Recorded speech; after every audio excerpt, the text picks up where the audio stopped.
আমরা আজকে যে বিষয় নিয়ে কথা বলবো সেই বিষয়টা এক লাইন, আমি যেটা আগেও বলছিলাম, উন্মত্ত ভিড় ও হিংস্রতা, প্রশাসনিক অসহায়তা না আস্কারা। জগন্নাথ চট্টোপাধ্যায় রাজ্য বিজেপির সাধারণ সম্পাদককে অনুরোধ করবো। জগন্নাথ দা, আপনার সময় 3 মিনিট, কিন্তু আপনি বলুন তো এই যে ভাগটা একদম গ্রে এরিয়া না রেখে, ব্ল্যাক অর হোয়াইট, অসহায়তা না আস্কারা, দুটি একসঙ্গে। 12 কোটি রাজ্য পশ্চিমবঙ্গে কোথাও কোনো ধরনের এমন ঘটনা ঘটতে পারে। আমাদের ছেলেবেলাতেও আমরা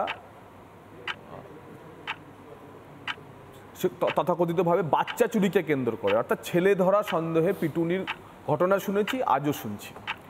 মাঝখানে আমি এখন রাজনৈতিক পরিসরে আছি, মাঝখানে দীর্ঘদিন সাংবাদিকতা করেছি। এই যে ছেলে ধরা সন্দেহে পিটুনির ঘটনাগুলি পশ্চিমবঙ্গের নির্দিষ্ট কয়েকটি জেলা থেকে রিপোর্টেড হতো। কখনো আমরা ভাবতে পারিনি যে বারাসাত, সল্টলেক, কলকাতা শহরেও ছেলে ধরা সন্দেহে পিটুনি হবে। তাই একই সঙ্গে এই উদাহরণ বলছে যে এ অসহায়তা এবং প্রশাসনিক আস্কারা দুই একই সঙ্গে থাকে। কোনো একটি ঘটনা ঘটতে পারে, সেই ঘটনাকে কিভাবে প্রশাসন তাতে ইন্টারভেন করছে এবং প্রশাসন তার নিরসনে কী চেষ্টা করছে তা যদি না দেখে, আমরা যদি একটা নির্দিষ্ট প্যাটার্নে সারা পশ্চিমবঙ্গের বিভিন্ন জায়গাতে নির্বাচনোত্তর পরিস্থিতিতে এই ঘটনা ঘটতে দেখি, তাহলে বুঝতে হবে পশ্চিমবঙ্গে লুম্পেন রাজ কায়েম ছিল এবং কায়েম আছে। নির্বাচনের ফলাফলের পর তা আরও বলশালী হয়েছে। দ্বিতীয়ত হচ্ছে ভেঙে পড়া আইন শৃঙ্খলা পরিস্থিতি।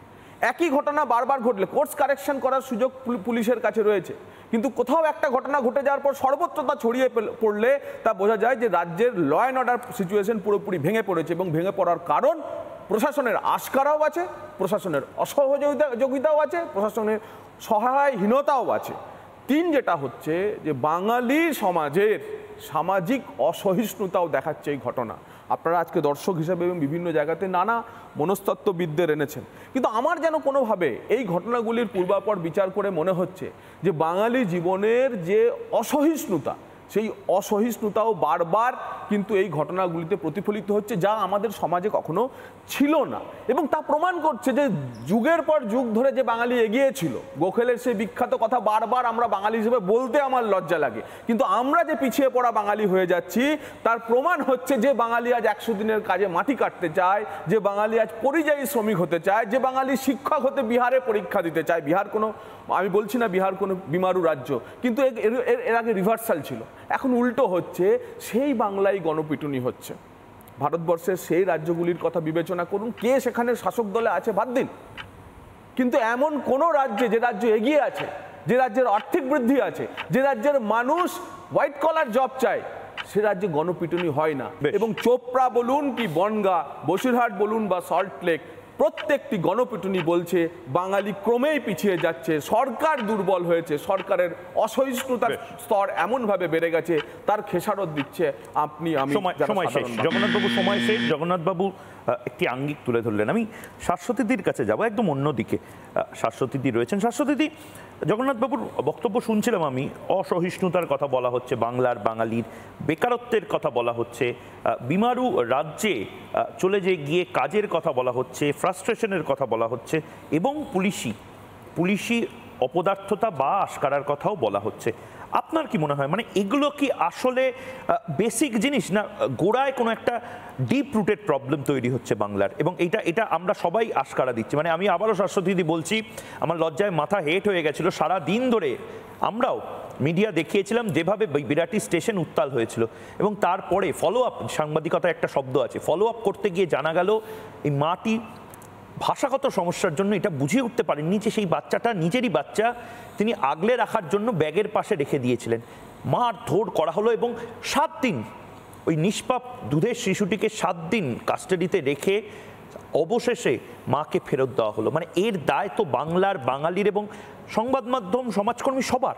আমার তো সেটা মনে হয়, এবং যেটা আমরা মনে করি যে ধরুন যখন ওই আনন্দমার্গে হত্যাকাণ্ড হয়েছিল, তার আগে কিন্তু তখন আমি কিশোরী, উত্তর কৈশোর আর একটু বড়, তখন কিন্তু তার আগে একটা ছেলে ধরার গুজব রটেছিল। ছেলে ধরার গুজব রটিয়ে কিন্তু সেখান থেকে আনন্দমার্গীর ঘটনা ঘটেছিল। এবং তখন যেটা জগন্নাথবাবু বললেন ছেলে ধরার গুজব রটতো, এবং সেটা আমি জগন্নাথবাবুর সঙ্গে এখানেই পার্থক্য আমার, যে সেটা যে খুব মফস্বলে রটতো তা নয়, খোদ কলকাতা শহরে রটতো। এবং কলকাতা শহরে তখন নানান রকম এই ধরনের কথাবার্তা, যে সাবধানে থাকবি, মেলায় যাবি না, রথের মেলা তখন দক্ষিণ কলকাতায় খুব, আমি দক্ষিণ কলকাতার অধিবাসিনী ছিলাম, দক্ষিণ কলকাতায় বড় রথের মেলা হয়, রথের মেলায় যাবি না, ওখানে কিন্তু ছেলে ধরা আছে। সব রকমভাবে আমরা যেহেতু আমাদের বাড়ির থেকে স্কুলে নিজেরাই যাতায়াত করতাম, কেউ দিয়ে আসা নিয়ে আসার ব্যাপার ছিল না সেই আমলে, 50 বছর আগে, ফলে আমাদের এগুলো সেই ভয়গুলো থাকতোই। কাজে এই জায়গাটা তো অবশ্যই আছে, এবং কোথাও একটা আইন হাতে তুলে নেওয়ার জায়গা, তার মানে কিন্তু আজকের নয়, এটা দীর্ঘদিন ধরেই চলছে, এবং দীর্ঘদিন ধরে সেখানে যে মানুষের বঞ্চনার ধারণা থেকে তারা এ করছে, নাকি আসলে এটা আরেক ধরনের, যে মানুষ তার হাতে আইন নেই, যাকে সবসময় পায়ের তলায় থাকতে হয়, কি রাজনৈতিক দলের হোক, কি নেতাদের হোক, কি পাড়ার দাদার হোক, বা যে কোনোভাবেই হোক, তাকে যখন এটা সে কারোর ওপর ক্ষমতা প্রদর্শন করতে পারে, এটাই হচ্ছে তার ক্ষমতা প্রদর্শনের জায়গা। কারণ সে একা কোথাও ক্ষমতা প্রদর্শনের কথা ভাবে না, সে জুথবদ্ধভাবে থাকলেই ক্ষমতা প্রদর্শন করার কথা ভাবতে পারে, এবং জুথবদ্ধভাবে থাকলেই সে ক্ষমতা দেখাতে পারে। সেই মানসিকতা থেকে এই ব্যাপারটা আসে। কারণ আমি এর পাশাপাশি আরেকটা ঘটনা যেটা আমার কাছে খুব গুরুত্বপূর্ণ লাগছে, আপনি অবশ্যই বিরাটির কথাটা বললেন, বিরাটির কথাটা অত্যন্ত লজ্জার একটা ঘটনা। আমি তার সঙ্গে চোপড়ার ঘটনা সম্পূর্ণ অন্য কারণে মনে করাবো। চোপড়ার ঘটনায় কিন্তু মেয়েটি একবারও তারা জেসিবির বিরুদ্ধে অভিযোগ জানাতে সাহস পায়নি, কিন্তু তারপর বলছে আমার এই ভিডিওকে ভাইরাল করলো। অর্থাৎ তার নিজের এই যে ভিডিও ভাইরাল করায় ওনার অধিকার খর্ব হয়েছে সেটা উনি মনে করছেন, কিন্তু ওনার প্রাইভেসি কথাটা, ওনার ব্যক্তিগত পরিসর, এই শব্দগুলো, শহুরে শব্দগুলো উনি তথাকথিত বিশিষ্টজনের শব্দ উনি ব্যবহার করেননি, কিন্তু ওনার যে কথাটা, যে ওনার ভিডিও কারা ভাইরাল করলো সেইটা ওনার প্রশ্ন, কিন্তু কারা ওকে মারলো সেই প্রশ্নটা উনি কিন্তু সেই ভিডিওতে করেননি। কাজে এই ভিডিওটাও উনি করতে বাধ্য হয়েছিলেন কিনা, যে এবং তারপরে যখন রাজ্যপাল গেলেন